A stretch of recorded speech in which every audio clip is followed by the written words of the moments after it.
গণতন্ত্রের বিপক্ষের শক্তিরা নির্বাচন বিলম্ব করতে চায় বলে মন্তব্য করেছেন বিএনপির স্থায়ী কমিটির সদস্য সালাউদ্দিন আহমেদ। পল্টনে বিএনপির কেন্দ্রীয় কার্যালয়ে কথা বলেন তিনি।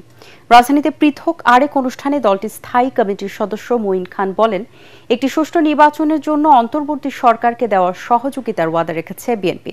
এতে শেখ হাসিনা পালিয়ে গেলেও তার ভূত নতুন চেতনা নিয়ে ভর করেছে বলে মন্তব্য করেছেন রুহুল কবির রিজভী।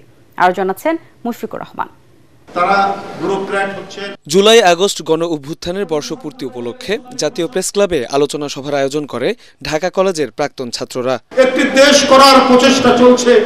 অনুষ্ঠানে বিএনপির সিনিয়র যুগ্ম মহাসচিব রুহুল কবির রিজভী বলেন, দেশে আবারও একদলীয় শাসন ব্যবস্থা কায়েমের ষড়যন্ত্র চলছে। শেখ হাসিনার পালিয়ে গেলেও তার ভূত, তার আত্মারা আবার নতুন করে নতুন কায়দায়, নতুন চেতনায় তারাই তো আবার ভর করেছে।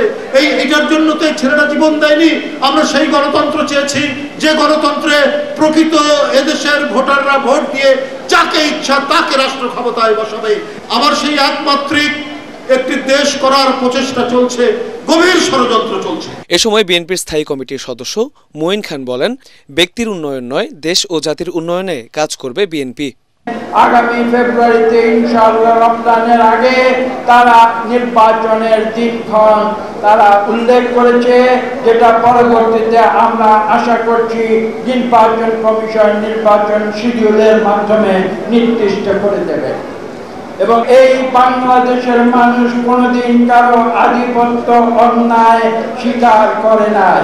এদিকে বিএনপির কেন্দ্রীয় কার্যালয়ে যুবদল আয়োজিত অনুষ্ঠানে সালাউদ্দিন আহমেদ বলেন, যারা ইনিয়ে বিনিয়ে নির্বাচনের বিপক্ষে কথা বলে গণতন্ত্রের উত্তরণে বাধা সৃষ্টি করছে, দেশের জনগণই তাদের রুখে দেবে।